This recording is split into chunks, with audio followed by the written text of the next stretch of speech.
Halo sobat rebahan, selamat datang di channel hiburan kaum rebahan. Armin akan berusaha terus untuk menghibur kalian melalui membacakan sebuah novel yang ceritanya sangat seru, sangat menarik, sangat layak untuk diikuti dari awal hingga akhir, yang berjudul The History of Yi Chen. Di video kali ini adalah part ke 95, dimana part sebelumnya yaitu Nyonya Song Wanting dan keluarga Song juga sedang menjenguk keluarga lain yang ada kerabatnya yang sakit. Maka setelah menjenguk ini mereka berjalan kembali pulang ke rumah ya. Oke, kita lanjutkan di part ke 95 ini ya. Namun baru saja melihatnya telah memicu keinginan yang dalam untuk Song Wanting. Jadi hal pertama yang dia ingin lakukan adalah segera menelusuri semua foto momen WeChat Song Wanting. Dia dengan hati-hati mengamati setiap foto di momen WeChat Song Wanting, dan ketika melihatnya dia menghela napas dalam hatinya. Dia memang gadis yang sempurna dan dia tidak dapat menemukan kesalahan sedikit pun. Oke teman-teman, jangan lupa subscribe dan aktifkan lonceng notifikasinya agar tidak ketinggalan jika admin upload video terbaru. Jika kalian menyukai cerita seperti ini, jangan lupa di like. Jika berkenan, share juga ke teman kalian agar teman kalian juga mendapatkan hiburan semacam ini. Oke, kita lanjutkan part ke 95 ini ya. Jadi dia diam-diam bersumpah dan dalam hatinya tidak peduli apapun juga dia harus mendapatkan Song Wanting. Dalam perjalanan kembali antara Song Wanting dan saudaranya Song Rongyu ragu-ragu berkata kepada Song Wanting, "Wanting, kulihat Wu Xin tampaknya agak tertarik padamu." Song Wanting berkata dengan datar, Oh. Song Rongyu bertanya dengan rasa ingin tahu, "Kenapa kamu begitu dingin?" Jika tidak, Song Wanting berkata, "Dia tidak berarti bagiku, tidak ada hubungannya denganku. Apakah aku harus sangat bersemangat?" Song Rongyu bertanya, "Wuxin berperawakan tampan dan menawan, benarkah kamu tidak tertarik padanya sedikit pun?" Song Wanting menggelengkan kepala dan berkata, "Aku sama sekali tidak punya perasaan padanya dan dia bahkan bukan teman di mataku, paling hanya setengah kenal." Song Rongyu buru-buru membujuknya dan berkata, "Apakah kamu bodoh? Seberapa kuat kemampuan keluarga Wu, keluarga pertama di Jiannan? Jika kamu bisa bersatu dengan Wu Xin, maka bagi keluarga Song, hal itu seperti menambah keindahan pada hak yang sudah indah.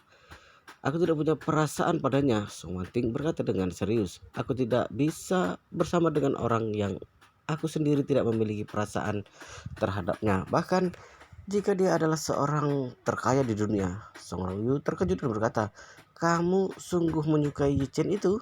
Song Wanting melirik Song Rongyu sedikit malu untuk menjawab. Song Rongyu menghela napas dan berkata, "Adikku yang baik, apakah kamu bodoh? Kakak sangat bingung jika menyuruhmu untuk mengejar Yi Chen. Maka kamu benar-benar akan mengejarnya? Dia punya istri, bagaimana denganmu? Kamu salah satu gadis mulia yang ada di Jinling. Bagaimana bisa bersama dengan pria seperti itu?" Song Wanting mengelak dan berkata, "Kak, jangan khawatir tentang urusanku, aku bisa mengurusnya sendiri." Hei, Song Rongyu menghela napas dengan sok dan berkata, "Aku adalah kakak laki-laki yang melihatmu tumbuh dewasa. Kakak dengan tulus berharap kamu bisa menikah dengan pria yang benar-benar baik, dan seperti kamu belum pernah menikah pria baik. Jika kamu benar-benar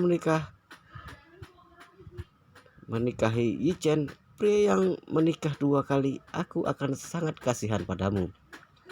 Karena itu Song Rongyu lanjut berkata lagi, "Terlebih lagi Yi Chen ini masih menantu yang menumpang pada mertuanya. Bagaimana dia bisa layak untukmu?" Song Wanting memalingkan wajahnya ke samping menatap Song Rongyu dan berkata dengan serius, "Kak, Tuan Yi bukanlah seperti yang kamu katakan. Kamu hanya belum melihat cahaya yang bersinar pada Tuan Yi." Song Rongyu dengan jijik berkata, "Apa yang bisa dia miliki? Bukankah dia hanya bisa membuat obat? Kulihat juga tidak ada yang luar biasa." Sang Wanti menggelengkan kepalanya dan berkata dengan ringan, setiap orang memiliki banyak wajah. Di mata banyak orang, Tuan Yi adalah sampah, tapi di mataku dia adalah guru sejati. Dia berbeda dengan siapapun. Song Rongyu mencondongkan bibirnya. Bukankah kamu juga berpikir dia adalah naga yang nyata di bumi? Aku benar-benar ingin ditertawakan oleh kata ini.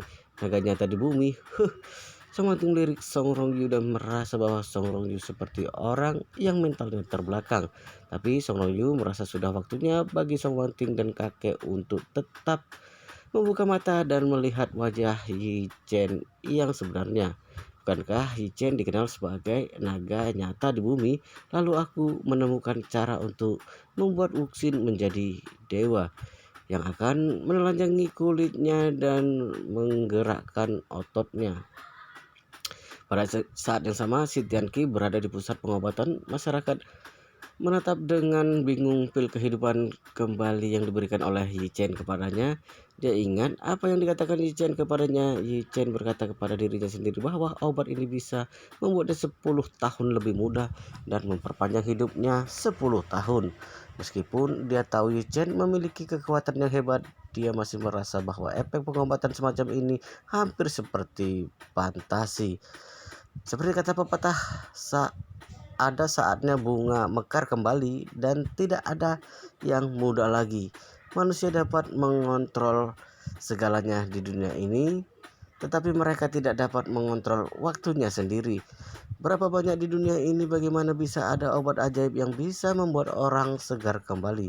Namun ketika dia berpikir bahwa obat itu diberikan oleh Tuan Yi Chen, si Tianqi kembali percaya diri dengan obat itu.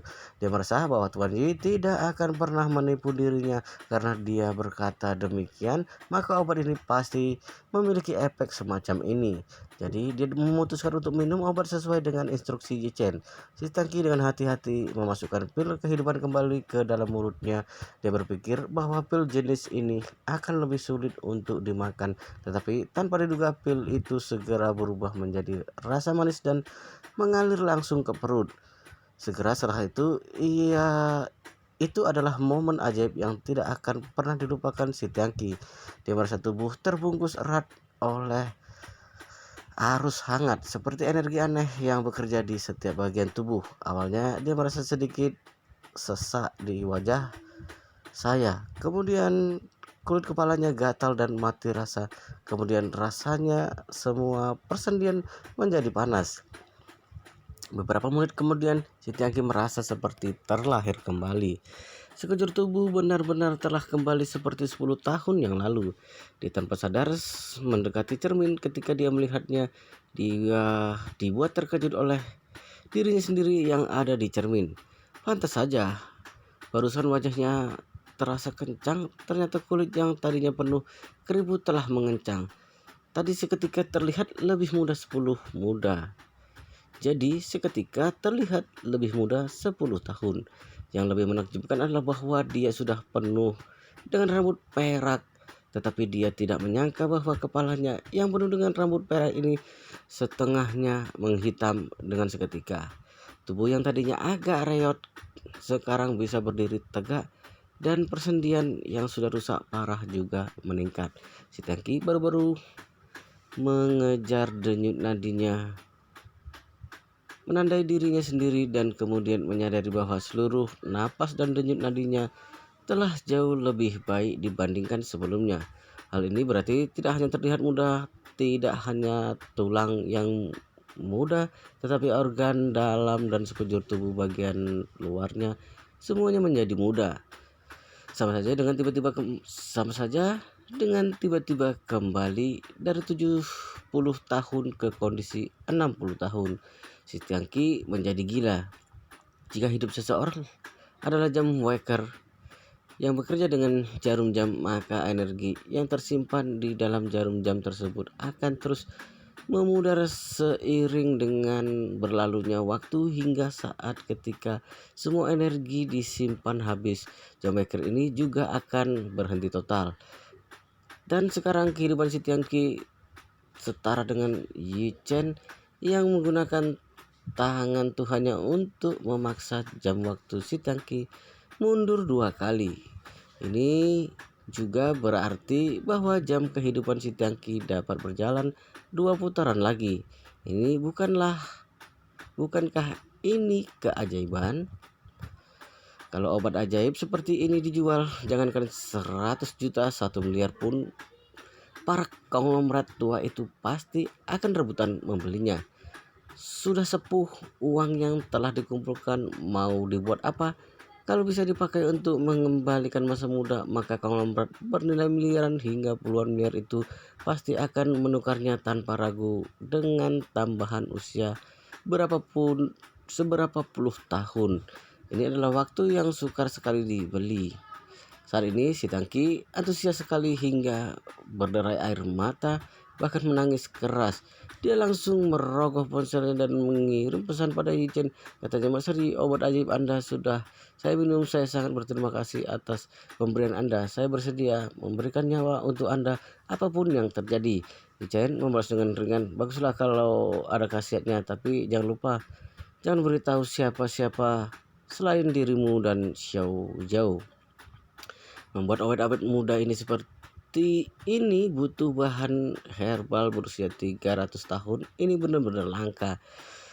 Ketika si cucu perempuan yang sedang menghaluskan obat di luar dipanggil dan melihat si Tiangki, Chen Xiaojao langsung terhenyak. Kakek kenapa? Kenapa tampak lebih muda beberapa tahun? Sama persis dengan ingatanku akan kakek kelas belasan tahun lalu. Si Tiangki berseru dengan penuh rasa syukur. Ini semua berkat obat pemberian Master Yi. Master bilang bisa lebih muda 10 tahun. Panjang umur 10 tahun. Tak disangka efek benar-benar ajaib. Chen Xiaojao tercengang, katanya, kakek, bagaimana bisa obat ini punya khasiat seajaib itu? Ya, mencengangkan sekali, jawab si Tiangki dengan suara bergetar. Aku sudah bilang, Master Yi adalah jelmaan dewa. Kita tidak bisa memahaminya. Aku sudah hidup begini lama, tapi aku sama sekali tidak menyangka kalau keberuntungan terbesar dalam hidup adalah bertemu dengan Master Yi, katanya, lalu mengeluarkan kotak obat kayu itu dari dalam sakunya. Di dalam kotak itu masih terletak setengah butir obat. Itu adalah obat yang waktu itu dibuat Yichen. Obat yang bisa menyembuhkan trauma fisik maupun mental dan memperkuat keduanya. Setengahnya sudah dipakai untuk menolong Xiao Changkun. Setengahnya lagi diberikan oleh Yichen setelah tahu dirinya menolak mengobati Xiao Yichen, lalu khusus diberikan padanya.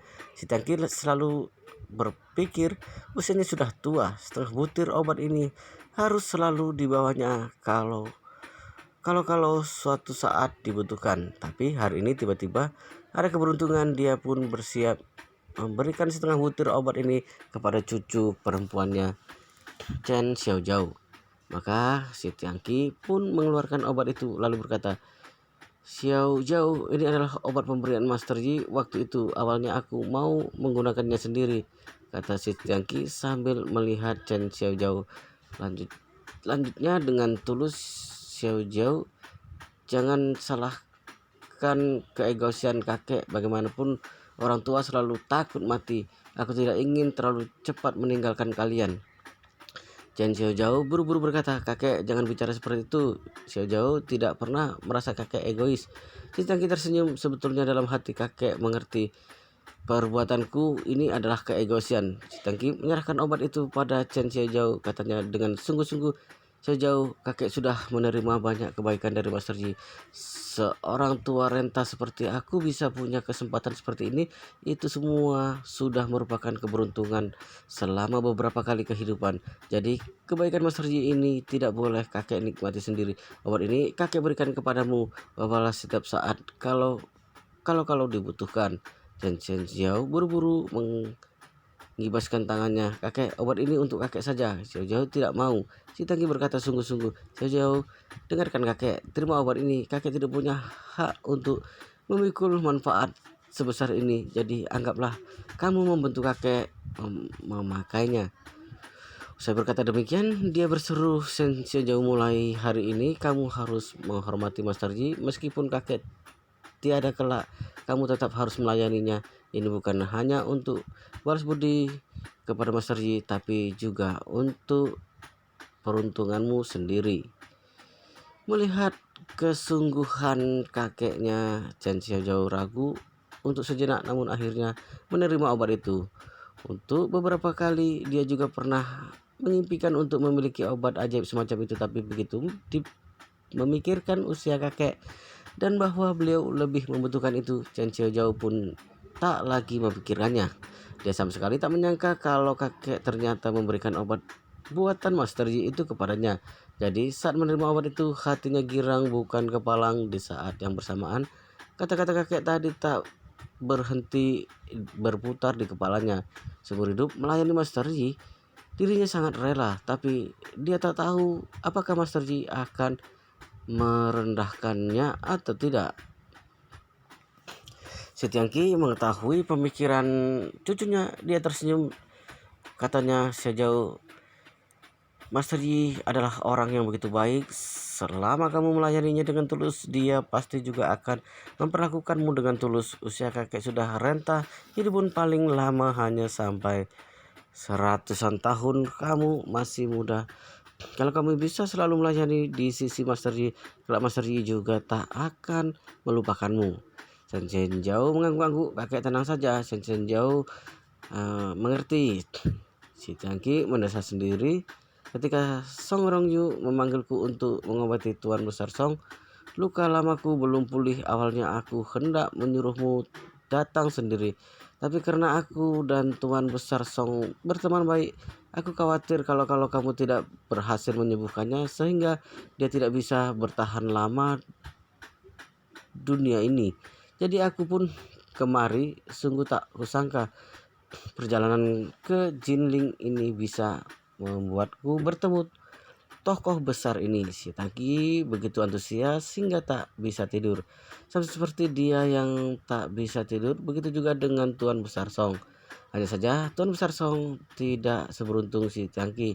Dia diselamatkan oleh Yi Chen setelah minum obat pemberian Yi Chen sebelumnya. Kondisi tubuhnya memang membaik, kakinya sudah lebih lincah.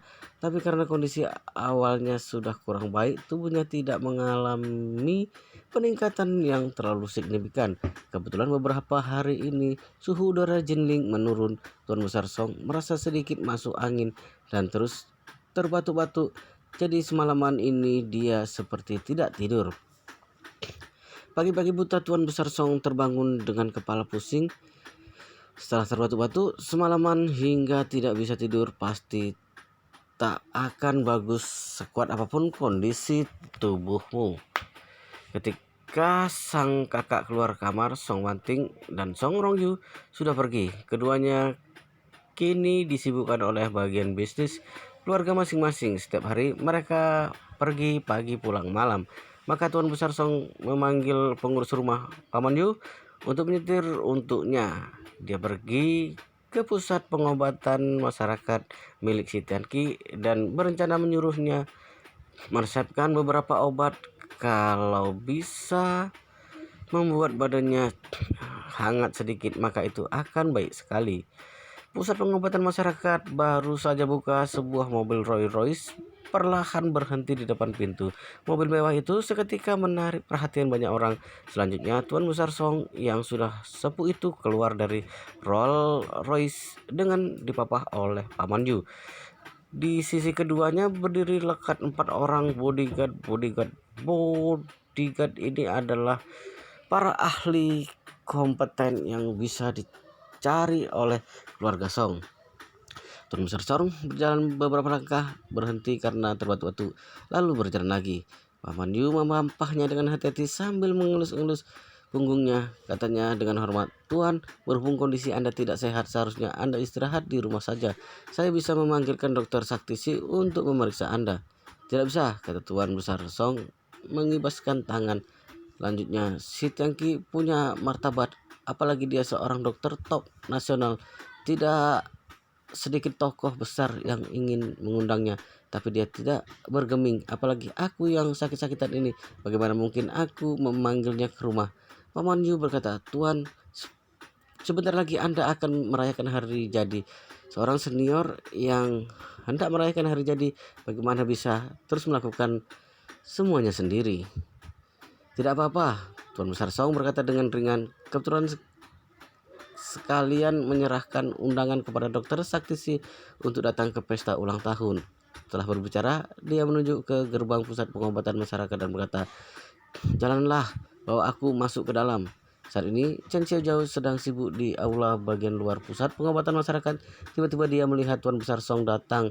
Dia bergegas maju dan bertanya dengan hormat, Tuan Besar Song, bagaimana Anda dapat datang kemari? Apakah tubuh Anda yang terasa tidak nyaman?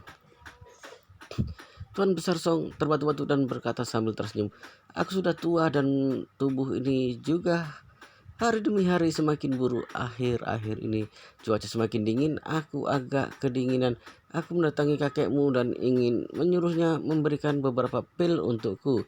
Chen Xiaojao buru-buru berkata, silakan cepat masuk ke dalam. Aku akan pergi ke aula dalam dan memanggil kakek.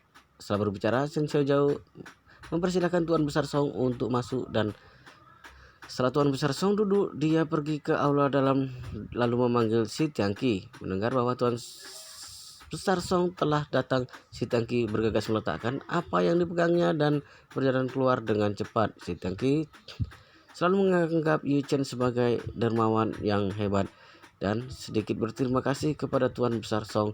Bagaimanapun dia bisa mengenal Yu Chen karena Tuan Besar Song sedang kritis. Diundang oleh Song Rongyu yang datang ke Tuan Besar Song untuk memeriksa penyakitnya. Jika bukan karena kejadian ini, dia tidak akan memiliki kesempatan untuk mengenal Yu Chen. Jadi dalam lubuk hatinya selalu teringat akan rasa kasih Tuan Besar Song. Pada saat ini Si Tiangqi baru saja keluar. Pada saat Tuan Besar Song melihat langsung Si Tiangqi, dia terkejut dengan tidak bisa berkata-kata. Dia tidak pernah menyangka bahwa Si Tiangqi tiba-tiba menjadi sangat muda. Terakhir kali bertemu, Si Tiangqi jelas merupakan gambaran standar dari seorang lelaki tua dalam pengobatan tradisional Tiongkok dengan rambut dan janggut putih. Tetapi sekarang sebagian besar rambut putihnya berwarna hitam dan berkilau, dan garis usia di wajahnya jauh lebih terang. Sosok keriputnya juga seperti terisi kembali, rona kulitnya kemerahan dan tidak diragukan lagi dia terlihat jelas penuh energi. Si Tiangqi yang saat ini tadinya terlihat berumur 70 lebih karena perawatan kesehatan yang baik, dia terlihat seperti berumur 70 tahun. Namun sekarang tampaknya Si Tiangqi juga berumur sekitar 60 tahun. Di mata Tuan Besar Song, hal ini hampir sama dengan peremajaan. Dia tidak bisa mengerti bagaimana Si Tiangqi melakukannya jauh lebih mudah dalam seketika. Melihatnya, kemudian melihat dirinya sendiri. Dirinya tahun ini berusia 80,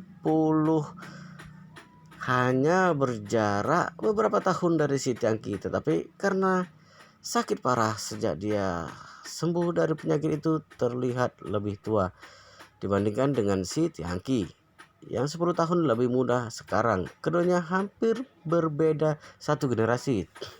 Tuan Besar Song yang terkejut tidak bisa duduk diam lagi. Dia berdiri dengan gemetar dan bertanya dengan kaget, kakak Si tidak melihatmu beberapa hari ini.